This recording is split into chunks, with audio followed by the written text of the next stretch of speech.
dan yang ketiga izin dari orang tua. Nah, yang ketiga ini menjadi persoalan.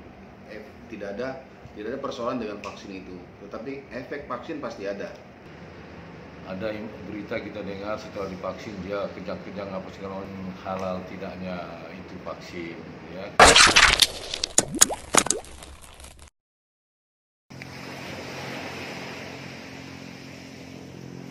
Kembali lagi di Sampul Said. Terus tonton Sampul Said, ikuti, kita akan berikan informasi edukasi buat masyarakat secara keseluruhan. Jangan lupa like and subscribe. Oke?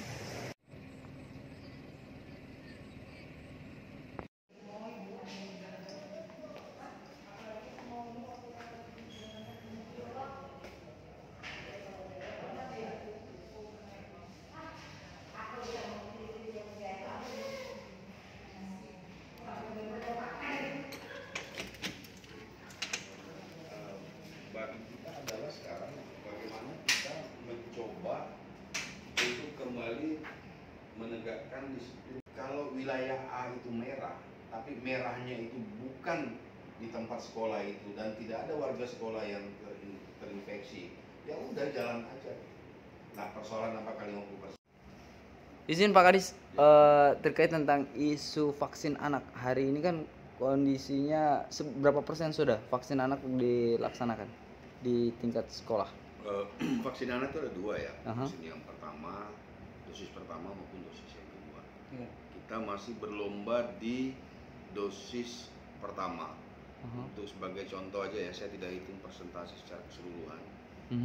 Untuk penajam aja dari 9.000 sekian siswa umur siswa 6 sampai 11 tahun itu 9 ribuan. Yang baru vaksin itu sekitar 6.000 sekian. Masih ada 3.400 sekian yang belum vaksin. Artinya ini lamban ya, lamban. Persoalan lamban itu ada beberapa persoalan. Yang pertama, ketersediaan vaksin, yang kedua ketersediaan nakes, dan yang ketiga izin dari orang tua. Nah, yang ketiga ini menjadi persoalan. Masih banyak warga kita yang belum mengizinkan anaknya untuk vaksin, padahal sudah dijamin oleh negara, oleh pemerintah, bahkan oleh tenaga kesehatan. Bahkan kami pun ikut menjamin bahwa tidak ada persoalan dengan vaksin itu. Tetapi efek vaksin pasti ada. Jangankan anak-anak, orang tua juga ada efeknya ya, seperti demam dan seterusnya. Itu biasa saja gitu. Tetapi tadi malam kita sudah mulai sosialisasi kembali ya, dan kita berharap vaksin berikutnya bisa berjalan, baik yang dosis 1 maupun dosis 2. Apa yang menyebabkan kondisi kurang pahamnya orang tua terkait tentang pentingnya vaksin anak ini? Ya, perlu sosialisasi dari instansi terkait ya, dan itu sudah kita lakukan. Kita sama-sama dengan Dinas Kesehatan ya, bahkan dengan TNI Polri juga kita lakukan sosialisasi. Tetapi memang persoalannya lebih banyak orang tua yang belum mengizinkan. Tapi saya lihat itu karena aspek sosialisasi yang kurang dalam ya, itu yang pertama. Yang kedua, memang ada beberapa anak yang menderita penyakit tertentu ya, sehingga bukan tidak boleh, tapi dilakukan penundaan dulu. Tetapi kan persentasenya kecil gitu. Nah, kita berharap, kita juga mensinyalir ada istilah wait and see gitu ya. Wait and see itu orang tua sebagian melihat pelaksanaan vaksin yang ini ada anak yang bermasalah nggak dengan hasil vaksin yang kemarin. Nah, kalau itu yang terjadi, mudah-mudahan orang tua siswa semua berkaca dari itu bahwa ternyata tidak ada apa-apa gitu, sehingga mereka mau divaksin. Nah, vaksin ini adalah haknya anak ya, untuk mendapatkan layanan kesehatan dari negara, dari pemerintah maupun dari orang tuanya. Jadi seharusnya anak ini diberikan layanan vaksin itu, dia punya hak untuk itu. Nah, lalu ketika kita memvaksin anak, berarti kan kita menjaga kesehatan anak, melindungi anak kita gitu ya. Tapi sekali lagi, bahwa keraguan-keraguan itu saya pikir sesuatu yang wajar, maka tugas kita lah untuk melakukan sosialisasi yang lebih dalam gitu ya.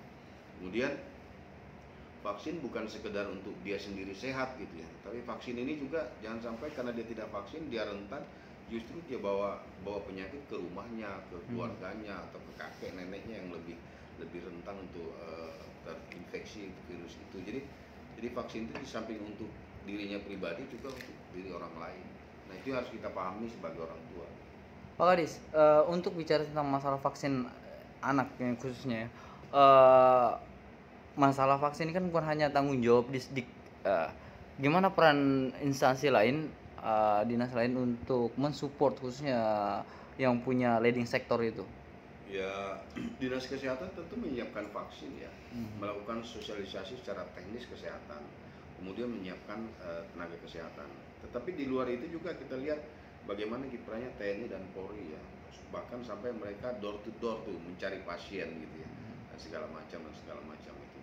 Sebenarnya secara organisasi baik yang teknis seperti dinas kesehatan maupun instansi-instansi vertikal yang menjadi supporting item dari pelaksanaan vaksin ini solid aja gitu. Tapi memang persoalan masih banyak orang tua yang belum mengizinkan itu, dan ini kita sasar terus gitu.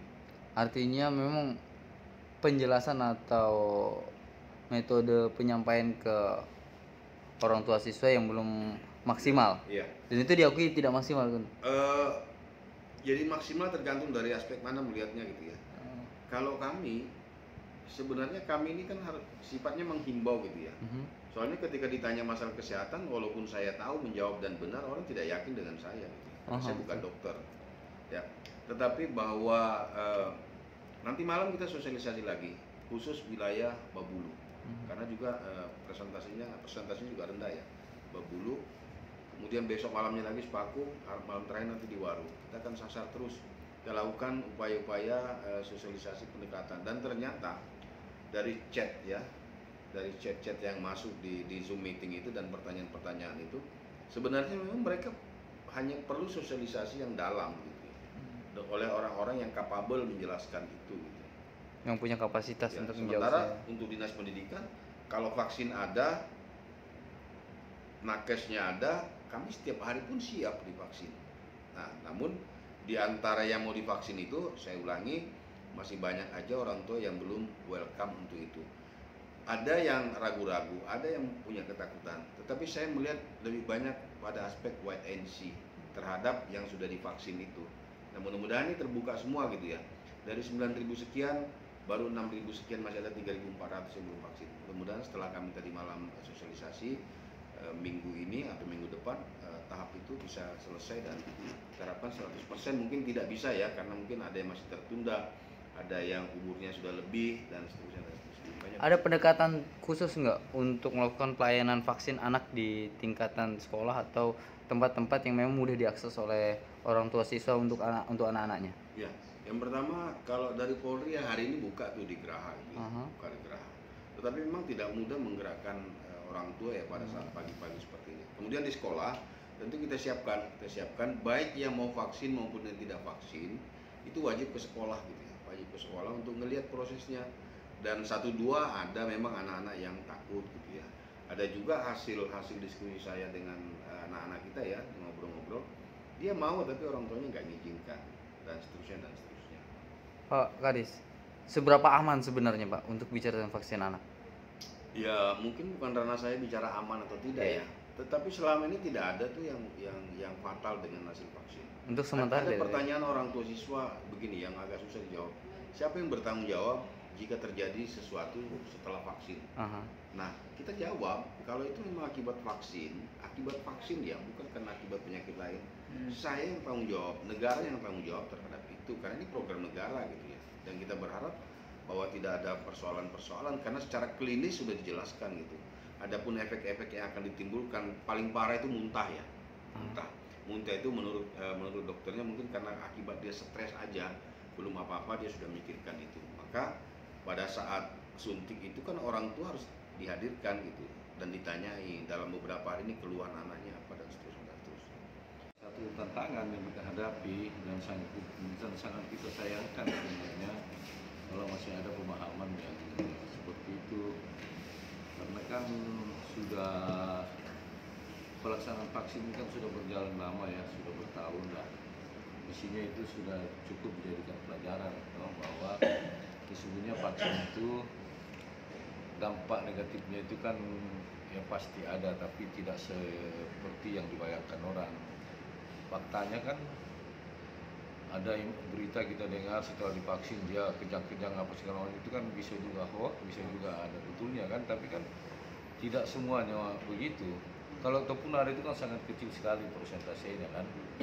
Nah, kemudian terkait dengan halal tidaknya itu vaksin, ya kan sudah ada lembaga yang memang kompeten membuat fatwa tentang halal haramnya itu vaksin kan sudah dikeluarin oleh memang yang lembaga yang kompeten yaitu MUI sudah mengeluarkan fatwa bahwa vaksin itu kan tidak haram. Jadi ya semestinya ya kalau saya ya menghimbau orang tua supaya membolehkan anaknya untuk divaksin ya. Ada jaminan khusus tidak Pak terhadap orang tua terkait tentang masalah keamanan anak-anaknya Ya susah divaksin? sih kalau kita menjamin karena kan tidak tahu apakah betul vaksin yang membuat dia masalah atau siapa tahu ada penyakit lain kan itu kan persoalan yang agak sulit bagi pemerintah kan. Tapi kan kita bicara fakta empiris bahwa ya kan teman-teman juga bisa mengikuti perkembangannya seberapa banyak sih orang yang kena dampak negatif karena vaksin itu. Ada efek samping yang semua orang rasakan, misalnya demam-demam, itu kan waktunya juga tidak lama, 1-2 hari selesai. Ya.